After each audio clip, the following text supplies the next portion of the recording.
আসসালামু আলাইকুম, সবাই কেমন আছেন? আশা করি সবাই ভালো আছেন। আজকে অনেক মজার একটা রেসিপি নিয়ে আপনাদের সাথে হাজির হয়েছি। তাহলে চলুন আমরা রেসিপিটা দেখতে থাকি। এই রেসিপিটা দেখলেই মন চায় চুলা থেকে তুলে একটু খেয়ে ফেলি। আর গ্রানের কথা কি বলবো, গ্রান পেলেই সবাই বাটি নিয়ে রান্নাঘরে চলে আসে। এই রেসিপিটা সবচেয়ে বেশি মজার হওয়ার কারণ হচ্ছে ইনস্ট্যান্ট সব মশলা বেটে চিকেনটা ভাজা হয়। কোনো ফ্রোজেন মশলা ব্যবহার না করে এটা রান্না করার কারণে টেস্টও অনেক বেশি হয়। পরোটা বা নানের সাথে খেতে এই চিকেনটা বেশ ভালো লাগে। চিকেনটা রান্নার জন্য প্রথমে আমি মশলাগুলো বেটে নিব। এখানে রসুনটা আদা বাটা করে বেটে নিব। এখন আদাটা বেটে নিব। এই রেসিপিতে সবগুলি মশলা আমি আদা বাটা করে বেটে নিব। কাঁচামরিচটাকেও এখন আদা বাটা করে বেটে নিব।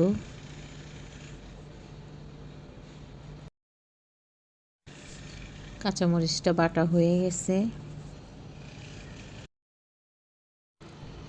পেঁয়াজটা বেটে নিব। পেঁয়াজটা বাটা হয়ে গেছে।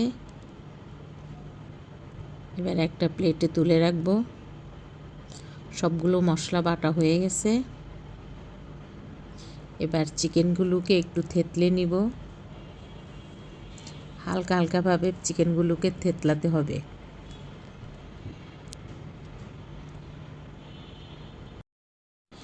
এক এক করে সবগুলো চিকেন থেতলে নিয়েছি। এবার একটা বাটির মধ্যে আদা বাটা করে রাখা সবগুলো মশলা দিয়ে দিব। 2 চামচ জিরার গুঁড়া, 2 চামচ ধনিয়ার গুঁড়া, 1 চামচ গরম মশলার গুঁড়া, 1/2 চামচ গোলমরিচের গুঁড়া, 2 চামচ লাল মরিচের গুঁড়া দিয়ে দিয়েছি, 1 চামচ লবণ। এখানে আমি 2 চামচ টক দই দিয়ে দিব। 1 চামচের মতো বারবিকিউ সস, 1 চামচ সয়া সস, পরিমাণ মতো কিছুটা সয়াবিন তেল দিয়ে 2 চামচের মতো লেবুর রস দিয়ে সবগুলো মশলা ভালো করে মেখে নিব। মশলাটা মাখানো হয়ে গেছে। এবার থেতলানো সবগুলো চিকেন দিয়ে দিব। চিকেনটা দেওয়া হয়ে গেছে। এখন চিকেনটাকে ভালো করে মশলার সাথে মেখে 1 ঘন্টার জন্য রেস্টে রেখে দিব। এদিকে চুলাতে আমি একটা কড়াই বসাই দিয়েছি। কড়াইতে পরিমাণ মতো তেল দিয়ে দিব। তেলটা গরম হইতে থাক। চিকেনটাকে 1 ঘন্টা রেস্টে রেখেছি। আমি সবগুলো চিকেন ফ্রাই করব না, কিছুটা চিকেন একটা বক্সে ফ্রোজেন করে রেখে দিব।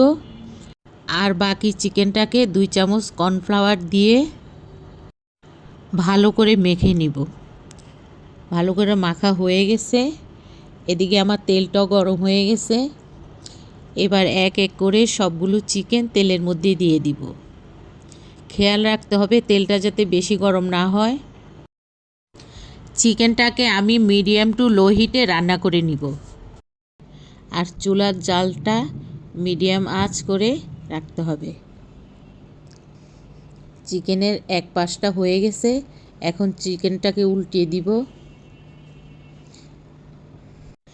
রান্না করতে করতে চিকেনের মধ্যে এত সুন্দর একটা ঘ্রাণ বের হয়েছে। আমার মেয়ে রোজা রেখেও দৌড় দিয়ে কিচেনে চলে আসছে। বলছে, মা কি রান্না করতেছো, এত সুন্দর ঘ্রাণ আসছে। আমি বলতেছি আজকে অন্যরকম একটা চিকেন রান্না করতেছি। চিকেন দেখে মেয়ে তো আমার মহা খুশি। ইনস্ট্যান্ট মশলাটা পাটায় বেটে চিকেন ফ্রাইটা করেছি। আলহামদুলিল্লাহ, খেতে অনেক মজা হয়েছে। নান, রুটি বা পরোটার সাথে খেতে খুবই ভালো লাগবে। আজকের রেসিপিটা আপনাদের কাছে কেমন লেগেছে? ভালো লাগলে পাশে থাকবেন। সবাই ভালো থাকবেন, সুস্থ থাকবেন, আমাদের জন্য দোয়া করবেন। আল্লাহ হাফেজ।